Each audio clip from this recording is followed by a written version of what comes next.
Which slide are This we is on? good. This is where I was. I need to select it here and make sure it's selected. Okay. Okay. Okay. So now we have a recording. So moving forward, we have seen that the idea of a homeland for Israel, a Zionist homeland, a nationalist philosophy, was placed upon Palestine initially in the 1800s in the Zionist conference. In 1917, we see the West stamp of approval to displace and occupy a land that is already populated. And here we see the 1949 armistice after World War II, in which they are now dividing a populated Palestine to create the Zionist nation of Islam. Oh God, I said it again, I'm so sorry, Palestine. Moving much more into the future, we see here how Palestine was disseminated, how it was broken apart, and now we're looking at checkpoints. Here's an image of a checkpoint that I personally went through. You can see in the background the wall that's dividing Palestine and Israel, the towers, from which everything is observed, the multiple checkpoints and barriers to the movement of Palestinian people in their own country. So when I had said that I really wanted to make sure that we thought about this as Zionism, which is a nationalist movement, it is not reflected in all Jewish populations. And we have seen this not only from this one image that I have represented, but we have seen it even within Israel, where Jews who were not supporting Zionism were attacked by the IDF. Those videos are widely available online for anyone who wants to see them.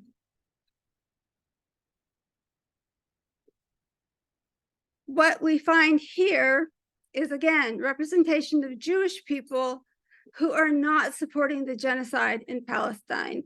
And I just want to reinforce the idea that we are not fighting all Jewish people. What we are fighting is a nationalist Zionist agenda, right? That has been displacing and occupying Palestine for decades. And here, a very well-known organization, the Jewish Voice for Peace. If you look them up, you'll see they are very active and a very respectable organization. Back to the evidence, right? We're looking for evidence.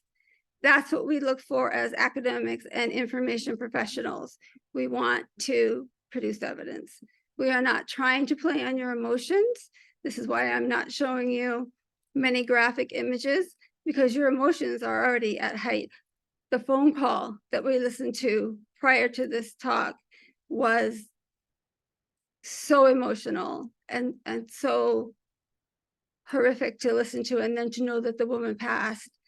These things are evident at this point.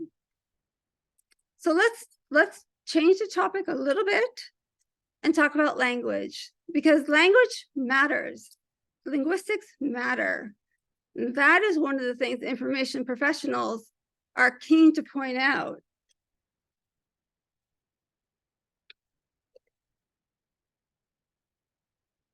So let's take the word anti-Semite. Let's start there. You know that we've all been referred, everyone who has been pro-Palestinian has been referred to as an anti-Semite at this point. This is absolutely illogical and without basis. Here's a snippet of the Library Britannica online definition of Semite. In this definition, you will see, if you look at the very bottom line, the Semitic-speaking peoples in Palestine.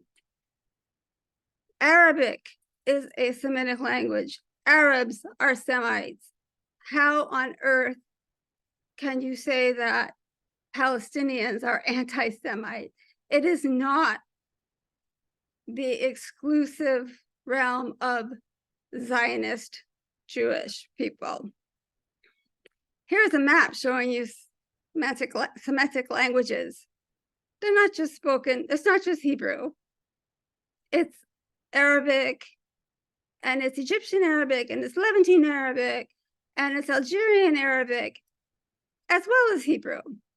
So I would really love if we could get across that we cannot possibly be anti-Semite, because we acknowledge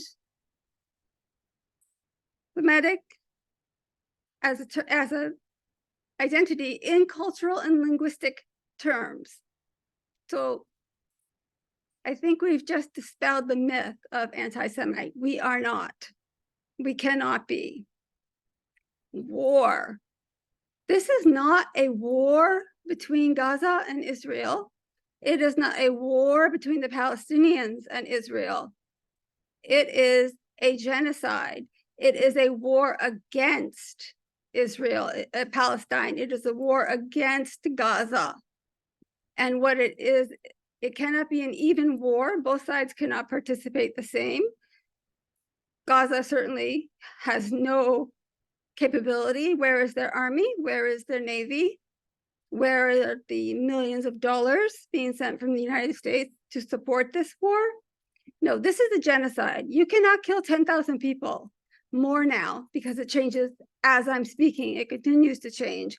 You cannot do that in a month without regard to who they are, where they are. These are not enemy combatants. These are civilians. These are innocent people. This is a genocide. Here are some definitions of genocide, if anyone wants to verify that this is a genocide. There are 10 stages to a genocide. Very simply, if you look through them, you can actually see very clearly how this genocide is playing out. Crimes against humanity. Crimes against humanity, or war crimes if you like. Oh, I don't know if this will play because we changed computers. You should try it, see. What do I do? Just try it. It didn't play. I will send you this link and it will play, it will, because we changed computers, it is not playing, but I will include this link. And if you want to watch it, it does show some disturbing images, nothing that you have not seen if you've been paying attention, and they are nowhere near as violent as it can get. And it just describes for you in very clear terms the war crimes that are being committed as we speak. There are many places to look for this information. Here's the Global Center for Responsibility to Protect, talking about atrocities, past, present, and future. And that's actually important because these atrocities against Palestine have been going on for decades. This is what happens when you are a colonizer, an occupier. You destroy. You destroy lives, you destroy property, you destroy a culture. You are, in the case of Zionist Israel, you are trying to wipe out an entire group of people. You are performing ethnic cleansing. I just thought how awful it is that they daily have atrocity alerts. And I just wanted to show that it's not just about Israel and Palestine, but the fact that you have so many horrendous atrocities occurring that there are alerts. And this is the 371st, and it was from a week ago. We're probably far into the 400s by now. Holocaust. This is a word that has caused a lot of contention in people who are observing. I personally believe this is a Holocaust. But if we take a step back and we look at what the Anne Frank House, for example, a Jewish organization, obviously, how they describe the Holocaust, or Shoah, as they call it here. It is the word for catastrophe, and it comes from the Greek. It is not the exclusive territory of just the horrific events that happened in World War II to the Jewish people. I went the wrong way. No, I didn't. I don't know. But if you look at Holocaust, it means catastrophe. It's a Shoah or it's the Nakba. It is the same. This is an ongoing Holocaust that we are watching. Not only is it genocide, it's Holocaust. And I do not believe that we should be afraid to use this word in this case. I believe it's very valid and the definitions are very clear. This is an ongoing Nakba. It is an ongoing Holocaust. It is an ongoing disaster, as we know. Oh, I don't think this will play either. No. You can send you that link as well. So sorry, in the transfer from one computer to the other, the links were lost. This just showed a split screen, the current Nakba, the current movement of people, the forced migration, which is part of a genocide, if you look up the definitions, today, and what happened in 1940s. An eye for an eye and a tooth for a tooth. How many times have we heard that? It's in the Bible. It's actually in Hammurabi's code. But what does it really mean? This is where context comes into play. Context is also very important to remember when you're discussing this, especially with people who don't want to hear your message. This should be meant as not revenge, but as limitation. An eye for an eye, a tooth for a tooth. It proves you, if you want to follow that mandate, use it not for revenge, but as a limitation, 1 for 1, not 1 for 10,000, which is what we're seeing now. And I would actually, hold on.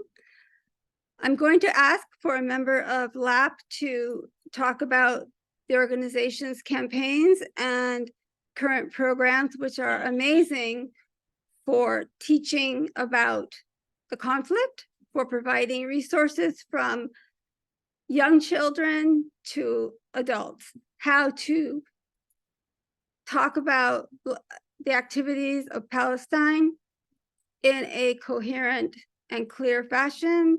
Also reading groups and other things. They also have this current program to send books to a library in Palestine, although at this point I don't know that the libraries exist.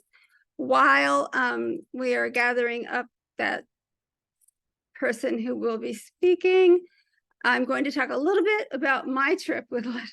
I was one of the original members of LAP, the Librarians and Archivists to Palestine. Unfortunately, on the very first day, I broke my foot and I could not continue. However, I still went to Palestine. And I'll just tell you a very short story in Jericho. This is Jericho. The reason you can see a tiny bit of the rearview mirror here is because everything I did at this point was from the car. I was not able to walk at all. So my friend, a very dear friend who lives in Jerusalem and is Jewish, but not a Zionist, and I'm not going to say her name because I don't have permission. We went into Palestine, and that in itself was kind of hilarious. Driving around with Israeli plates in Palestine, got some looks. We stopped here at the market for some food for dinner, and I was stuck in the car since I was basically crippled. And as she went in, there were a group of men sitting on the steps, staring at me, probably wondering, how is this woman in this Israeli car parked in front of our market in Palestine? This is not right. And I'm looking at them, they're looking at me. I'm not sure how it's going to go. And I'm just sitting there waiting for my friend to come out when a little boy approaches my car window. And what had happened was he brought me a local cucumber. And the cucumbers that they grow in Palestine are nothing like the cucumbers in the United States, and they're very delicious. And he told me it was a gift from the men. And I thought that is the most perfect gesture.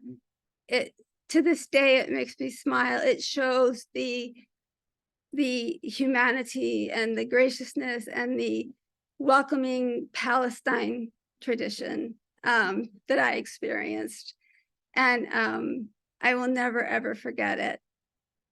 But I would now actually like for Faisal, could you help me for a moment? I need to get one of the librarians, an archivist from Palestine, to take over and talk about the project, because it is so important. It is the 10th anniversary of this project, and it is remarkable. So someone probably.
So I'm just going to put in the chat for those of you who live in the United States, or if you live outside of the United States, of course, you can contact your government officials in whatever way you can do that in the country where you are, if you're in a position to do that.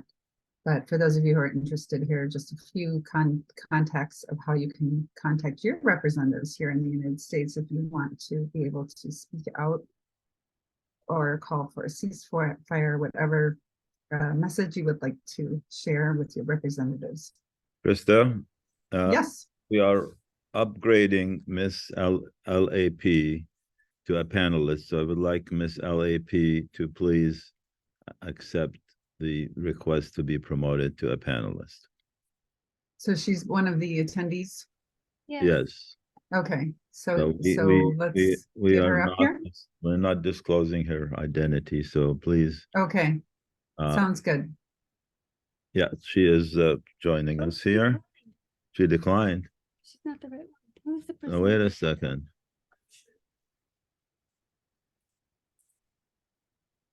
She's not. While we're figuring out that technology, one of our guests shared with us another way of reaching out here in the United States to your representatives. I will put that in the chat. You can just simply text Gaza to the number 50409. And you will automatically be walked through, be connected to your representatives and senators. So that's another link as well. The guest is saying it was a mistake, so maybe try again, Faisal. And when I put links in the chat, you could just click on them, and that way they'll be open and you can look at them later. You're not able to actually copy from the chat, but if you click on it, it will open in your browser, and that way you have it open. You could then copy the link for later viewing after the program. Of course, right now, the most important thing is to stop the death and destruction in Gaza, and to hopefully put an end to these raids that are going on throughout the West Bank, and farmers not able to harvest their olives. But of course, we also would, in the meantime, if you can, contribute to humanitarian efforts as well. That is another option. So I will put those in the chat for you to click open. But now we'll be joined by our guest. Welcome. Thank you so much, and thank you for that very thorough rundown of many of the issues that we have to talk about all the time when coming to advocating for Palestine and Palestinians. I think one of the really important things to connect when we talk about anti-Semitism is how much of our understanding of anti-Semitism comes from European history and the histories in North America. We need to really understand our own complicity in that whenever we talk about Palestine and whenever we talk about Israel. This is not purely an issue in the Middle East. This is very much rooted in our histories and what has been created through the history of European and especially white supremacy. So thank you so much again for this opportunity.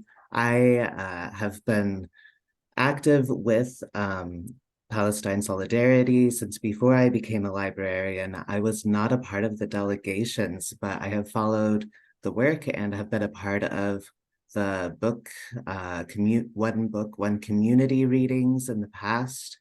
And I am currently a librarian at an academic institution here in North America that is certainly not in solidarity with Palestine, but many of our students, many of our faculty and staff are very concerned about the situation in Palestine and do not feel confident speaking out in the capacity of our institutions. And I know that that is the case for many academics as well as people working in other fields.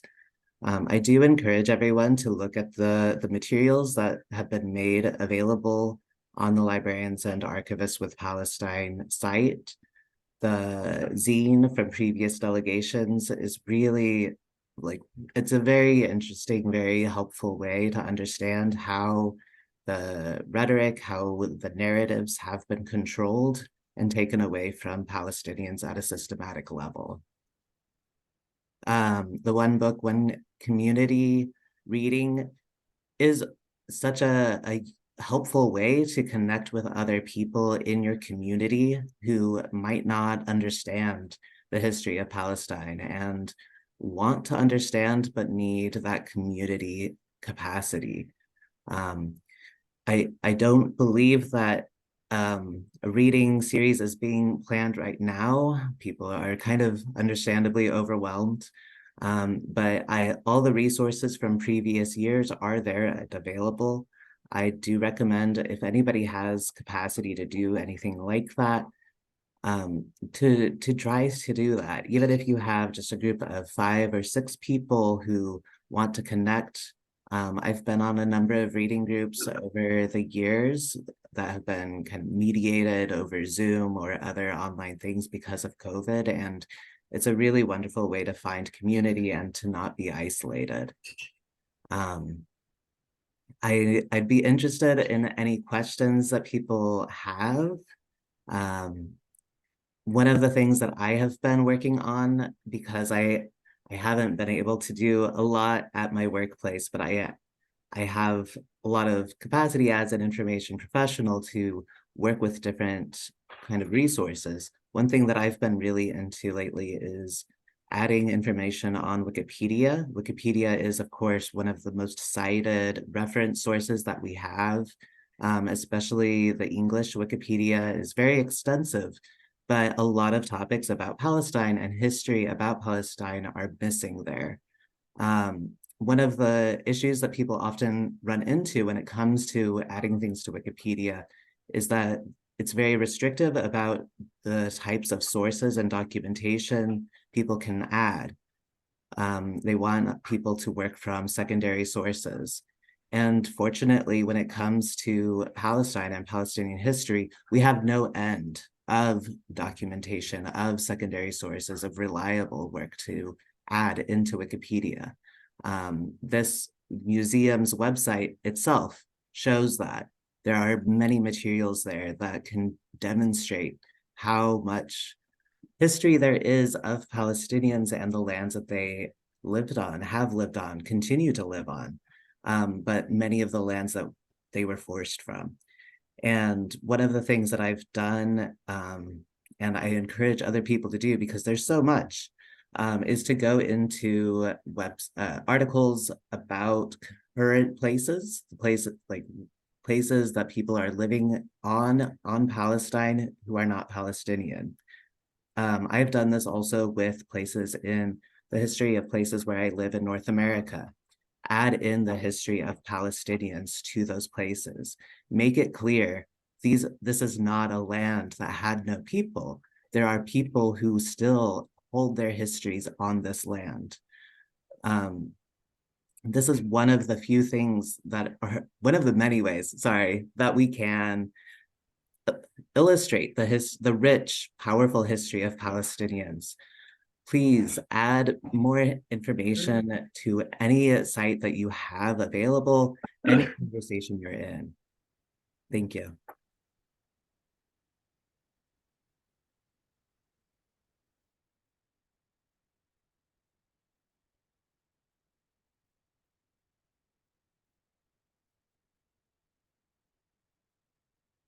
And this would be, Sorry, I was muted. So if you have questions, please put them in the Q&A.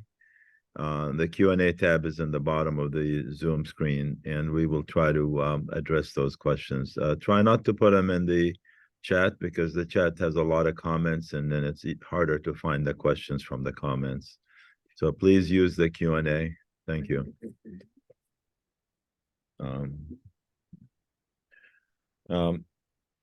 We'll be giving some people opportunity to come on the panel and ask questions if they like later on, once we address any of the questions that are raised in the Q&A.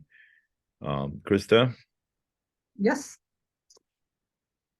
I don't know. I don't see anything in the Q&A, honestly. So No.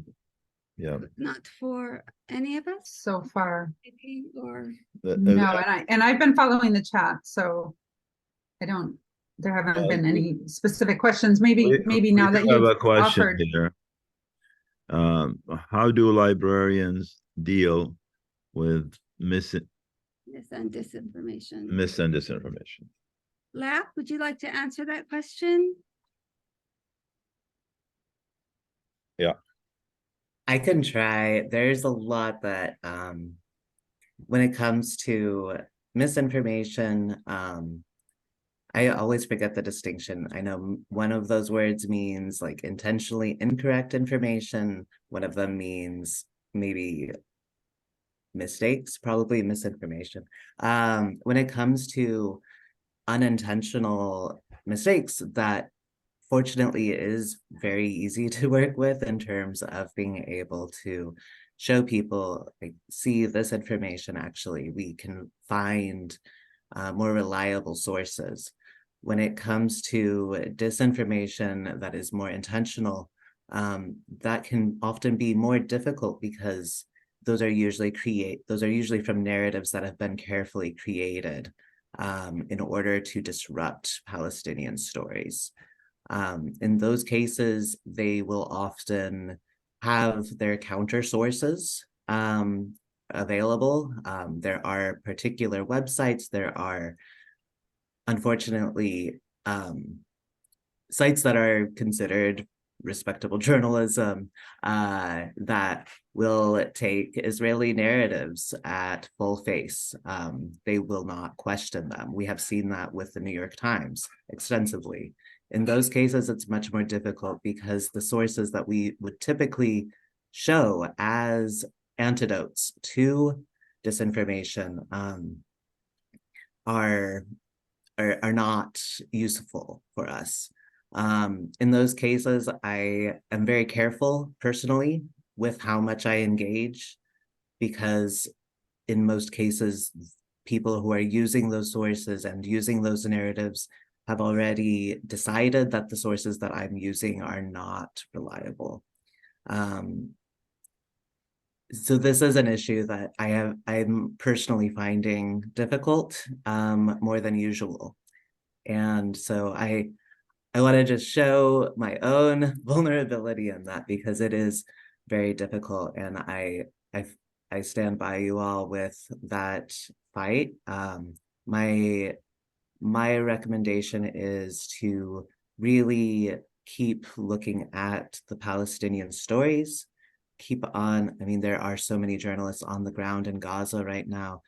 There are so many testimonies that you can refer to in order to show how much those narratives do not demonstrate a full picture of the situation.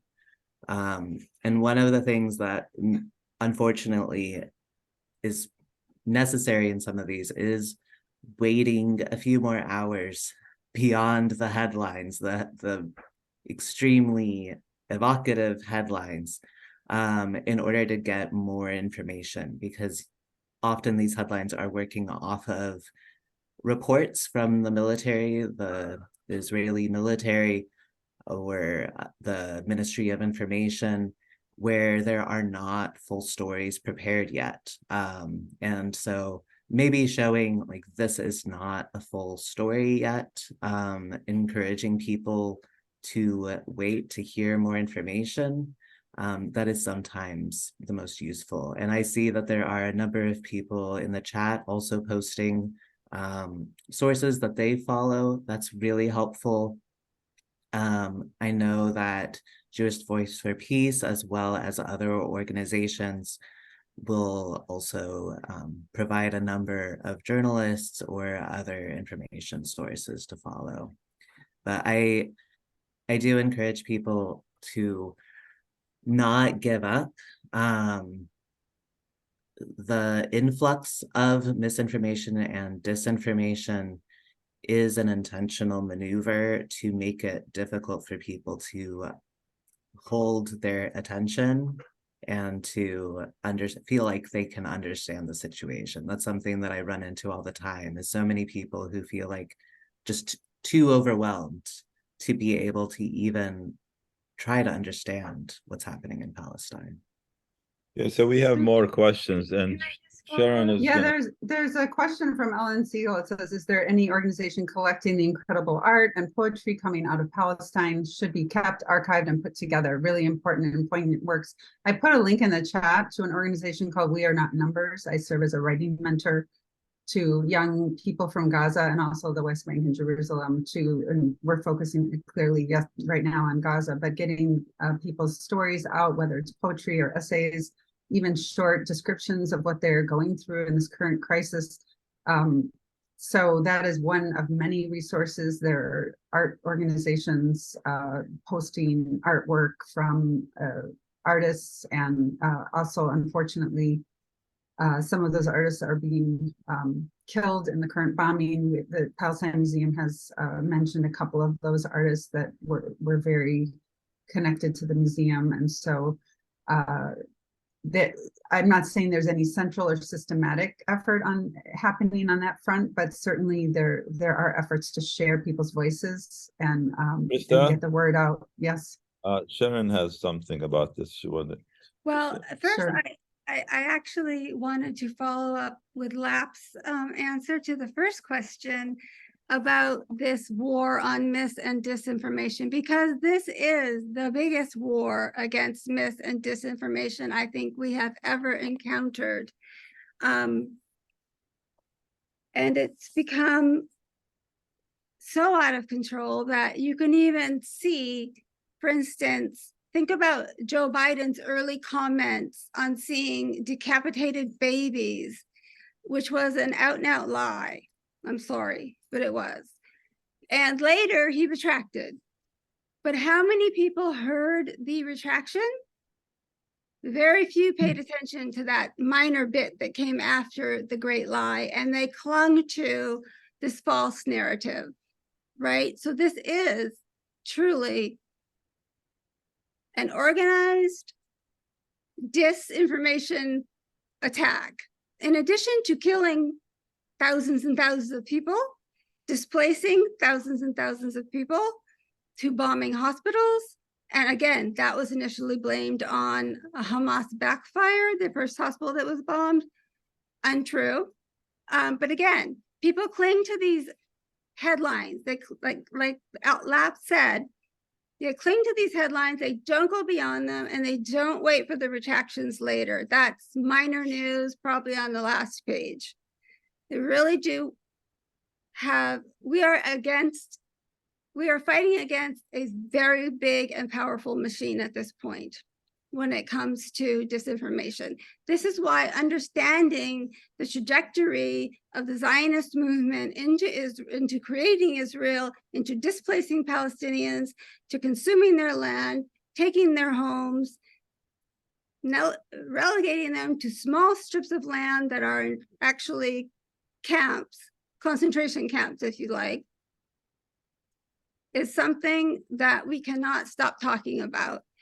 No matter how many roadblocks we hit, no matter how many people disagree with us, how many times we're intimidated or threatened, we have to continue pushing forward with information.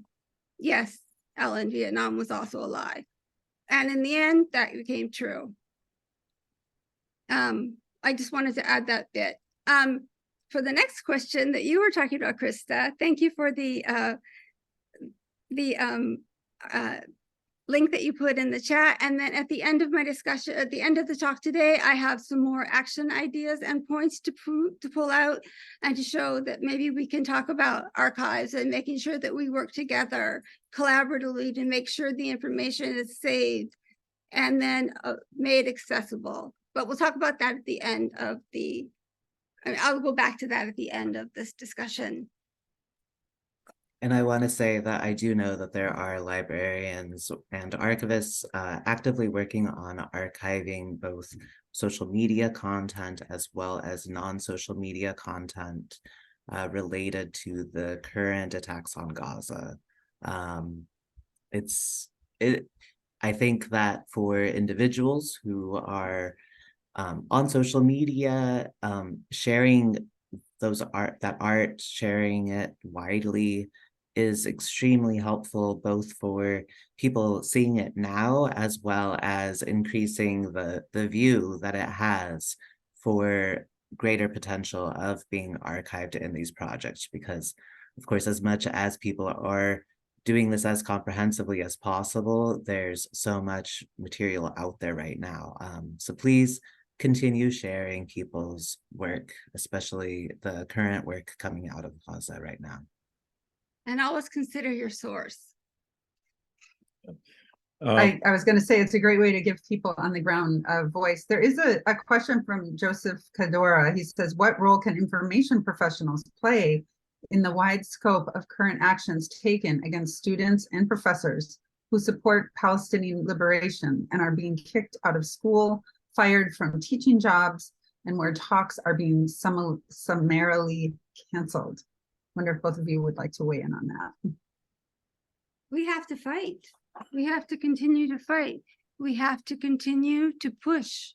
I'm sorry to say this, but there is no easy answer.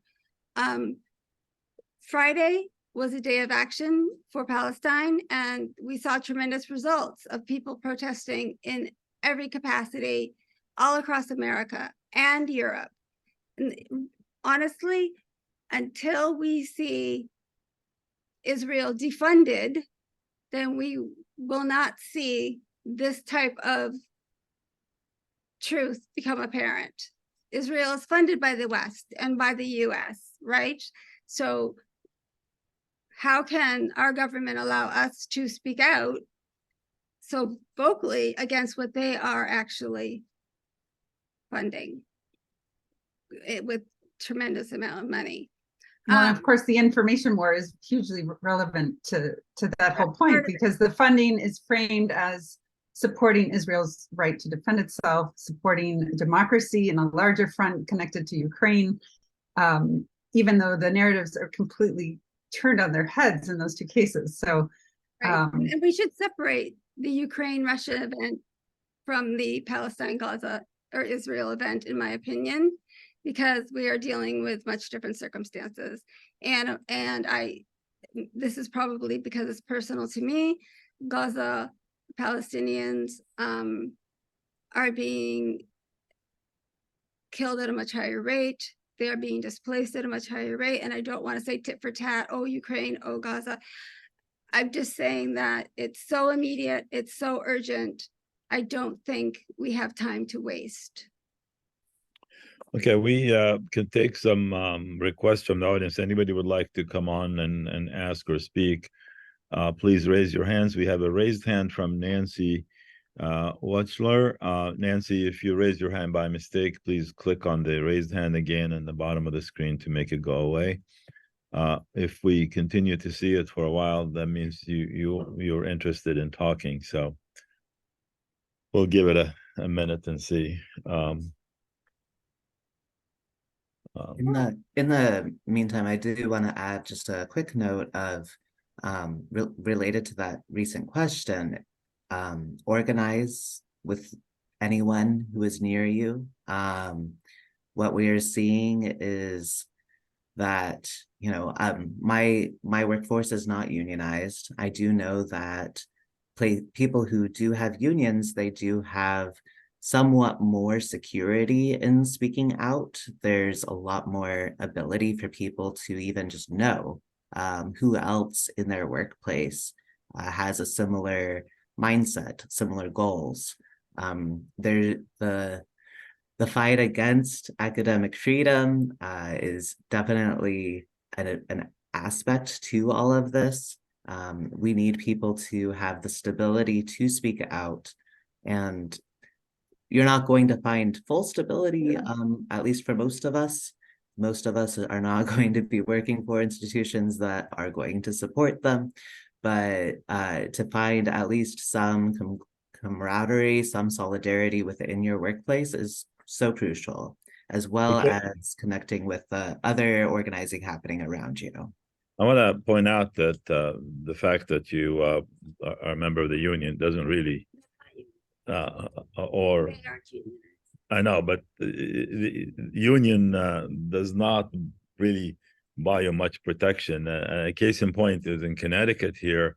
I was at a rally about 3 weeks ago, and one of the union leaders was speaking at, and a few days later, he was forced to resign from his leadership role in the union. That just shows you how much lack of freedom there is, unions or no unions.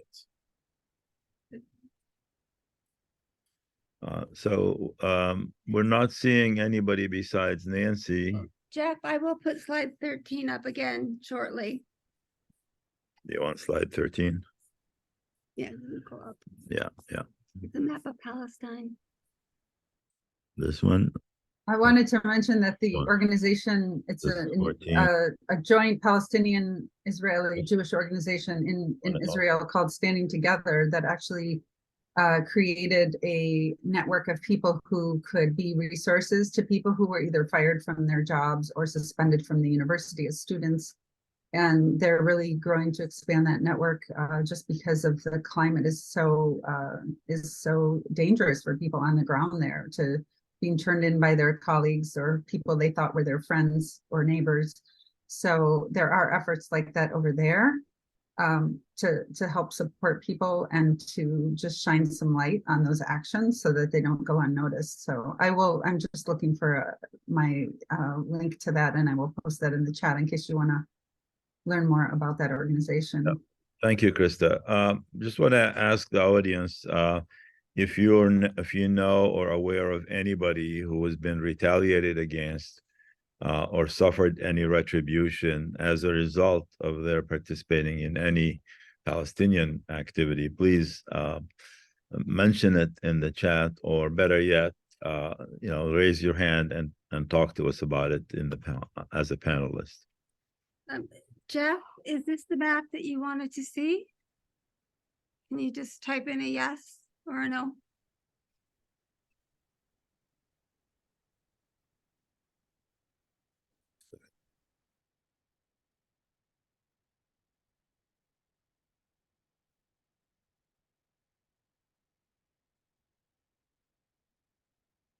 Oh, He's not a panelist. but I asked him to type yes or no.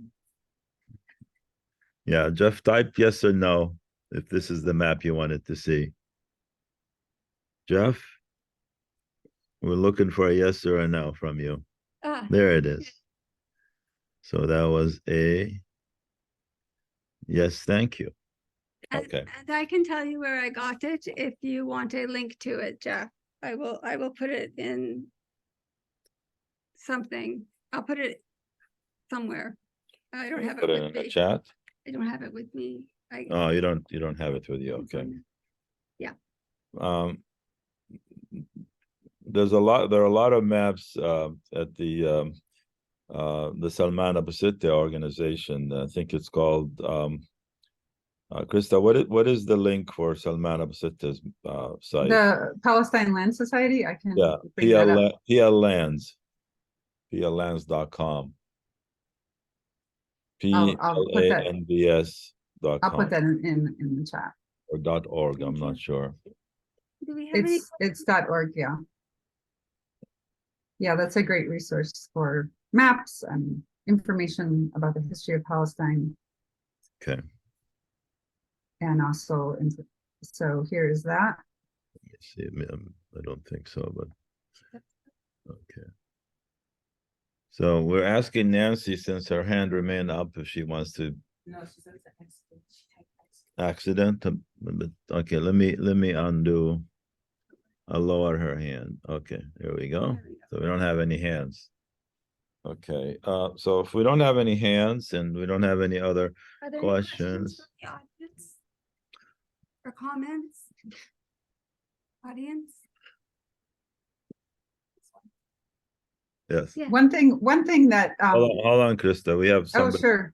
You have someone in the audience? in the Okay. audience here, so we'll repeat the question because you won't be able to hear it. Go ahead.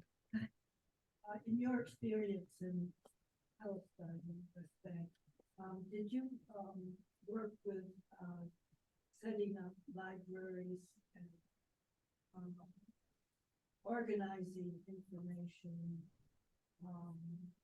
for perhaps online audiences or in-person audiences? So Repeat the question. If So they the can. question was asking about the experience of LAP in Palestine. And I was on the first delegation with the LAP. However, as I said, I broke my foot on the first day in Jerusalem. My intention in going to Palestine was to document the status of archives and libraries within Palestine, the information that the people were receiving, the information people had access to, also to collaborate with Palestinian institutions to see how we could better connect for a greater experience for accessibility on all sides. Then we run into issues such as the digital divide, which is very evident in a place like Palestine. They're not given access, just as Netanyahu could instantly cut off water, food, and electricity to Gaza. They also cut off their internet access without hesitation. So when you are trying to work with organizations in Palestine, you often have this problem because of government interference. But to go there in person on the ground and to be able to document what you're finding, what you're seeing, and bring that back for people to learn from is key. And I think that documenting is also key.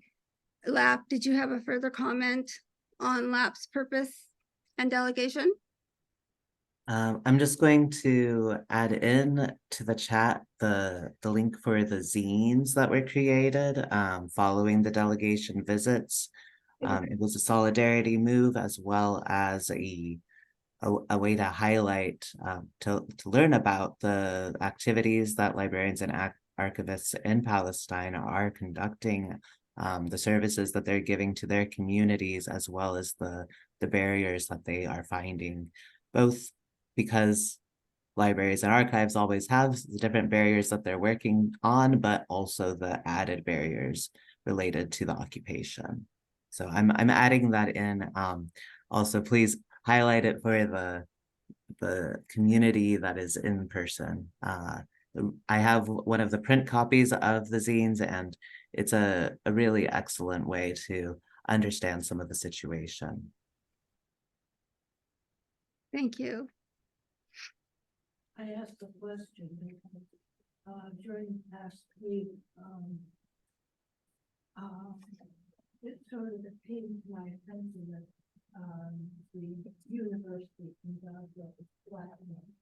And a lot of the information and material that was gathered and, written up, by scholars at the university may have been lost. The reason the question was asked is because one of the universities in Gaza was bombed and flattened, and the question is whether the information in the archives that were at the university have been destroyed, and a lot of it is going to depend on whether they had that backed up on the cloud or not, and which cloud they used. And so it's possible that the information may have been preserved if it was not just stored locally, which most likely it probably wasn't, but who knows? We don't know yet. Yeah. The answer to It's that. going to be a while before people assess the damage that took place in Gaza that are still taking place. Question? Yeah, I got a question so much as a comment when a person asked about ways you can help people who are being fired or intimidated. I know there's some efforts to support lawyers for these people. I mean, there are laws in the United States. I mean, sometimes employer has his rights, but I think even challenging some of these, sometimes challenging these in court, even if the person, it is a good, Yeah. It's good to show like it's part of the fighting back is to so helping some kind of mutual aid to support lawyers, people. I think that's one way that we can help. Yeah. Well, the comment has to do with how we can help people who are having problems in terms of getting fired or adversely affected because of their participation in Palestinian activities. And there are some organizations that can support that, particularly Palestine Legal. Palestine Legal has a team of lawyers that they can assist, or at least help the person involved find suitable legal representations. Krista, you want to put in the chat the Yeah, I'm gonna find it. One second. address of Palestine Legal? Yes. I have. I've just received an email from them today, actually, with a lot of information about this kind of stuff. Yes. Let me see. Did you have more to add? The comment doesn't, but I'm not sure if it's beneficial. Just something that I've noticed is that, there was within the I mean, this sounds like a criticism, it is a criticism, but librarians were, I mean, if you notice the big, so up in roar about book bans and, freedom, they have this whole campaign, the American Library Association campaign, and very silent about Palestine, and they're very silent about the silence that's happening about this issue. So I just think True. it's some way to maybe there's some way to with some kind of compassion, but bring this as an issue that they also have to address. Like they shouldn't get off. They issued a very neat statement about the protection of archives in Gaza, but nothing about what's happening to the people. So the comment here, what am I muted? No, you're fine. The comment here was about the people who were up in arms about books that had been banned. As you know, recently that's been a big issue, particularly in states that we all know. And whether or not, their silence about information on Palestine is sort of deafening. They should be as actively interested in allowing freedom of speech for Palestine as they were about freeing the books that are being banned for more ideological reasons. I mean, the whole thing, we're fighting ideology on all these levels, and ideology is hard to fight. But if people work with empathy and compassion and collaboratively, we might be able to make a real dent in this lack of proper information and real information, truthful information. So we should talk a bit about the act of how we might work collaboratively to preserve information and perhaps gain partners such as the people who are fighting the banned books across the United States. Chris, Krista, I just sent you a letter I received from Palestine Legal. Perhaps you can share it on the chat, or find whatever information in it. Maybe we can share. Do you want me to like copy the text or? Yeah, copy the text of the letter and put it in the chat. Oh, okay, I'll do that. Got it. Second. You have a follow-up, Lap? Well, I'll just say that I am in one of the states that has passed some of the most restrictive legislation on public libraries in terms of materials, both related broadly construed as being related to critical race theory, as well as LGBTQ materials. And you know, of course, we did have people speaking out against it, but that didn't stop the legislation from passing, and our libraries are continuing to figure out how to follow the legislation that was written so broadly that they don't actually know what things they could get in trouble for. This legislation, of course, could send librarians to jail the way that it is written. So it is a very serious issue that we are dealing with. I haven't seen the same scale of attacks on material specific to Palestine, but of course that is included in what people consider critical race theory, even though it is not actually involved. It's you know, it's an ignorant use of that phrase. And so I would suspect that it would get folded in with the same legislation if it is to be pulled into like a, you know, asked to be banned, that kind of material. So I wouldn't say that it's necessarily not a part of it. I think that it absolutely is. And unfortunately, I think some of those attacks, they've already been so successful that librarians aren't necessarily able to do the same kind of resistance that was being attempted when it was in the headlines. All of these fights are inevitably, you know, in reaction to attacks. And so we're trying to make the information available. I think that we will be seeing a lot more of understanding what that impact is in the library collections themselves later on. Thank you. Yeah, for some reason I can't copy and paste the letter into the chat. It won't let me, even if I put it in a different document first. So I'm not sure, it must be somehow protected, even doing it piecemeal. Apologize for that. Well, we don't have time to summarize it, but you know, maybe you could just mention a couple of things that are in there. There is a link in the letter to legal resources for activists advocating for Palestine. So why don't I at least put that link in the chat so that people can look at that. It may duplicate some of the letter, I'm not sure.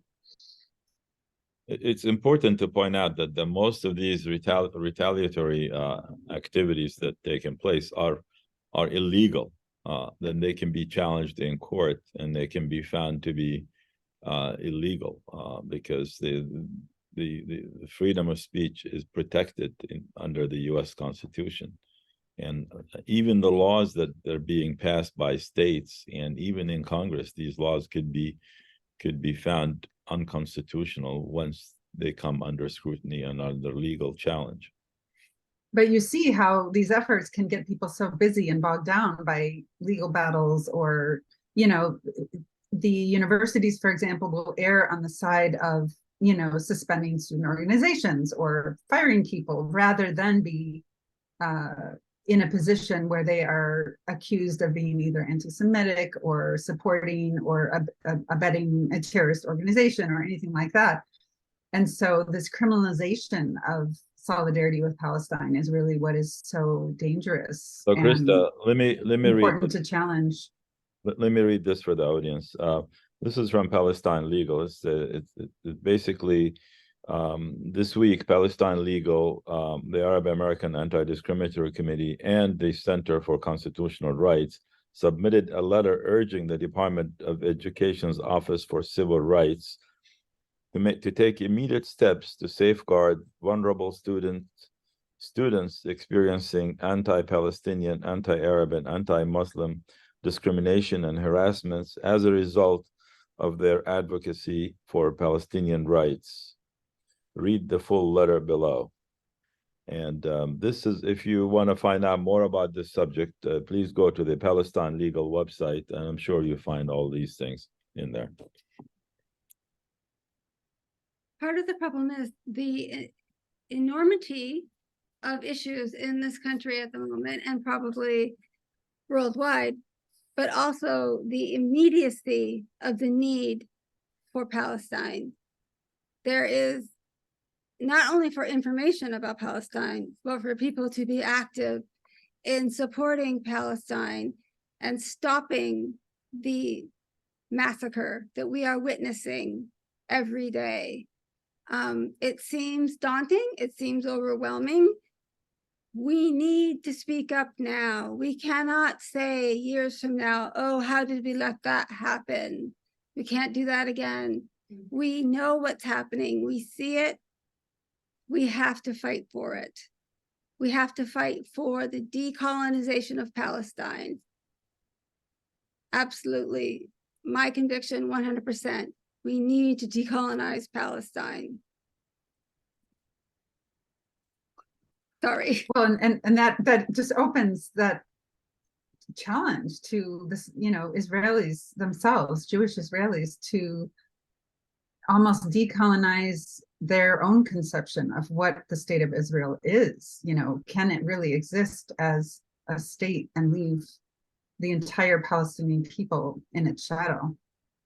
How is that sustainable as a democracy, as with any rubric, whether it's democracy or human rights or international law or anything beyond that, given how this current crisis has blown completely out of control with everyone being buried in the rubble. So there are huge issues at stake, and certainly a lot of work to be done, a lot of awareness to be raised, a lot of education to be had, and so sharing information, speaking out, demanding change, challenging our officials, challenging our institutions to not look the other way on this issue, as you've said, or to not hide behind the fear of being called out as, you know, or accused of something that isn't even true. So it takes a lot of bravery right now. Yes, agreed. And you know, we're not seeing quite enough. People tend to fold on this issue because of the backlash that they receive. You know, you look at the major universities are losing millions of dollars in support from alumni who say, you know, we're not supporting your institution if you support this. And you know, historically, our universities have been places of inquiry, places of exploring ideas, debating them openly, no matter how extreme or different the views may be, and that we're losing that. And part of the irony is you had, you know, depending on what the issue is, like the banning books is coming from the conservatives, where there's like a crackdown on freedom of expression in books.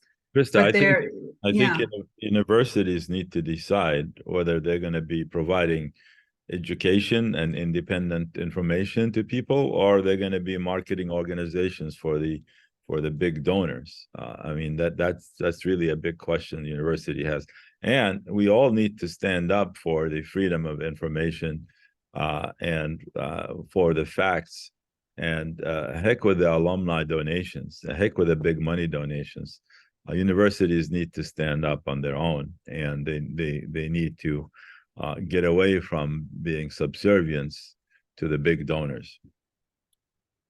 Or to the squeakiest wheel. You know, they say the squeakiest wheel gets oiled. We can't just allow freedom of expression or open debate or access to information, for that matter. I mean, even look at what's happening with the algorithms on Facebook and other social media platforms.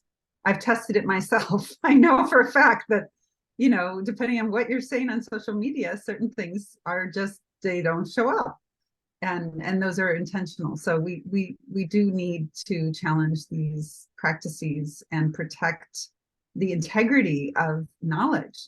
I mean, think there were times in history or places in history where certain views were the dominant view, and they were completely, against, they were Krista. completely racist or against human rights. So we need Krista. to uphold those. Yeah. Hello. What's going on in Gaza is really revealing all kinds of imperfections in our system here. It's Definitely. showing the corruption of the university systems that are fed money by big donors, and big donors are influencing the university's independence and their ability to conduct their academic activities in a free way. It's also revealing the corruption of the media industry and how the media is biased and is not able and not in a position to report on information factually and not be influenced by the owners of the media outlets and other people that are really controlling that media. There are probably a lot of other issues that this Gaza crisis is bringing up to the surface, but all these things are important and all they need to be addressed. Well, really, what's being brought to the surface, and this is a much larger problem, is actually the colonizer occupier mindset. They colonized and occupied Palestine. This country, the United States, has a colonizing, occupying mindset. It's not gone. There were people here when we got here. We displaced them or slaughtered them.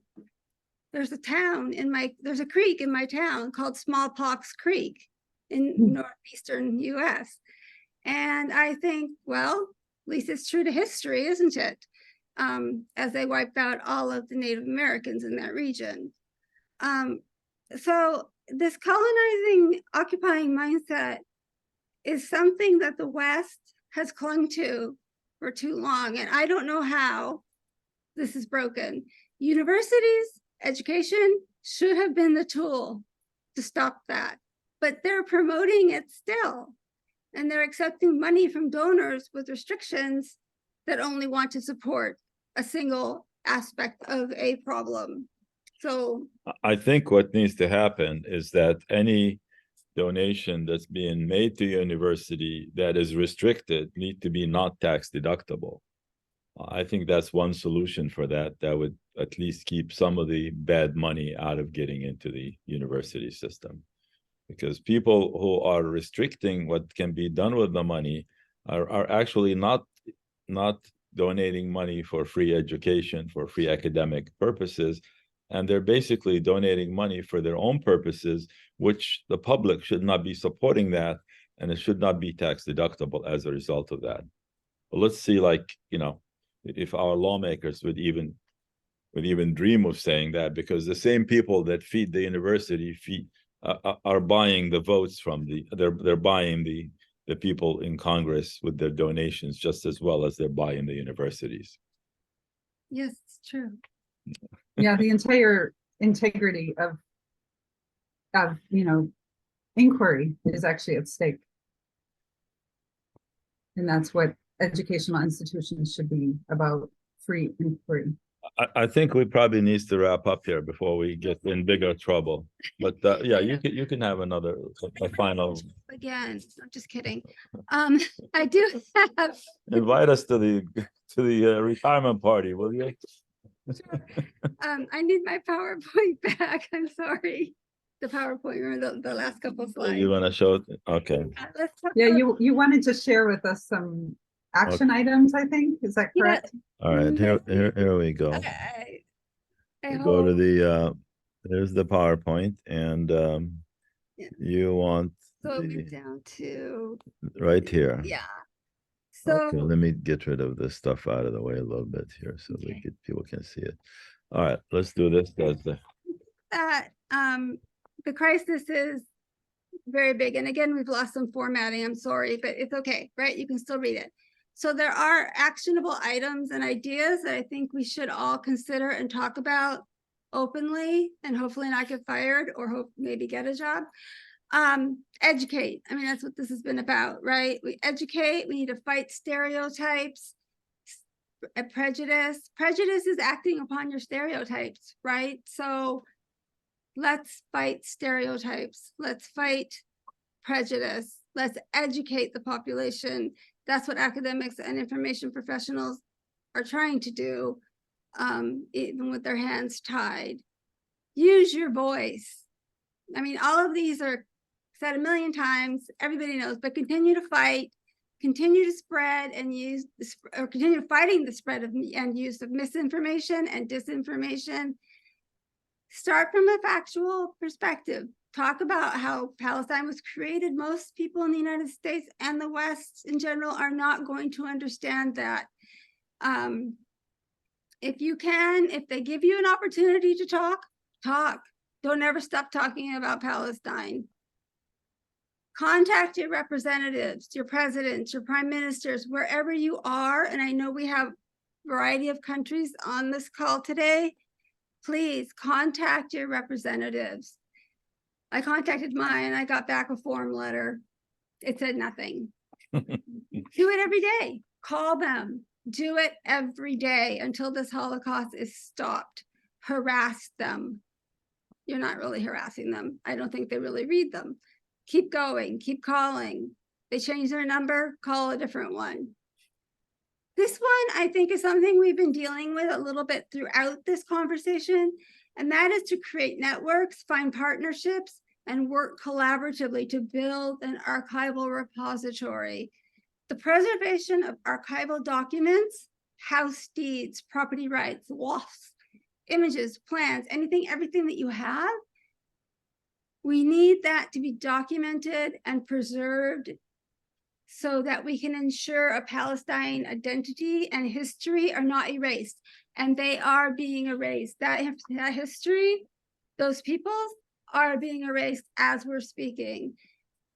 So I'm not talking about I'm talking about a non-custodial stewardship archival repository, basically, where we know that these documents will be held in a digitized, preserved way, whether or not they're open source, whether or not it's closed. None of these things have been thought out. We just know that we need this information. And like you said, I'm pointing to the person in the audience, sorry, about what happened to the information at the University of Gaza. We don't know. They might have held a lot of these documents and they've been destroyed. We don't know yet. But having this type of preservational repository where things are stored and things are stored in up to archive standards. There are international standards about how things are preserved so that they cannot be erased and they cannot be lost. We need that to ensure Palestine identity and history remain intact. Also, it illustrates people have been kicked out of their own homes. Settler occupation is not a myth, it is a reality. It continues to this day. Not only that, the Israeli government has armed the settlers. And as we saw in a recent video, they just walked up and shot someone harvesting their olives. It was horrific. Make sure that we do continue to talk and with information professionals, with educators, build networks. Anybody can participate who wants to preserve Palestine. And the last point, these are all of them together, but the last point, stand strong in solidarity for humanity. We have lost humanity, we have lost compassion, we have lost empathy, not we, the world has lost compassion, humanity, empathy. So we need to stand strong in solidarity for humanity and for Palestine. Those were my actionable items, and I'm happy to discuss with anyone who wants to discuss them. The last slide that I had was a video, so it's probably lost in the transfer. It was a video that documented all of the protests in the United States and across the world, on Friday that were tremendous. And there were die-ins at Harvard and Columbia, and these are places that particularly said, you cannot have this here. And it happened anyway. And some people were arrested, some people were roughed up, some people were harassed. It's worth saving humanity, in my opinion. Thank you, Sharon. I think we're close to wrapping up here. And we like to thank Sharon Smith for joining us today, and also thank Lab. And as well like to thank Krista for co-hosting with me, and thank the audience that joined us today. We did not put this on Facebook to protect the innocent. And it will be on our YouTube channel by tomorrow, I hope. The recording, we missed a few minutes of the presentation at the beginning. Can I just say, also visit the Palestinian Museum in Woodbridge, Connecticut. People are missing out. Perfect. This museum is a wonderful space and illustrates a history that we need to keep alive. Thank you. And also I want to remind people, if you have not signed the petition that the museum has issued with respect to the Venice Biennale, where the Biennale denied the Palestine Museum's proposed exhibit, and at the same time accepted an exhibit from that is by two European artists covering some Palestinian topic, and kind of leaving us wondering whether the Biennale doesn't think Palestinians are capable of telling their own story, and they have to find two European photographers to tell our story for us. If Edward Said was living, he'll have something to say about that. With respect to his Orientalism concept. We thought the days where the Europeans had to speak for the Palestinians are gone, but apparently not. We're still seeing that today, as what the Venice Biennale had done is having two Europeans talk for Palestinians instead of the 23 Palestinian artists who were part of our proposal, who were denied access to the exhibit. Krista, do you have the a link to the? You're on mute. Sorry, my kids keep coming in and out, so I keep going on mute. I did post the link again to the petition, as well as a link to a virtual tour of the current exhibit that is going on in Venice from the Palestine Museum, called "From Palestine, Our Past, Our Future," in case you want to check that out, because it is only through November 26th. It's just right around the corner. Yeah, and we should point out that so far 5,180 people have signed the petition, and we are shooting for 10,000 signatures. So if you have not signed, please go ahead and sign it, and we will be at 10,000 hopefully. It just takes a few seconds, literally. It's so easy, and you can read comments from people why they think it's so important, and also Faisal has his own statement about why to support this petition, so that we can get those artists featured next year at the biennial. Thank you, everyone, and we will see you next weekend on Saturday. We will be announcing programming in a day or two. Thank you, and ma'as-salam. Thanks, everyone. Ma'as-salam. Thank you. Thanks to everyone who came. Thanks, Sharon. Thank you. Bye.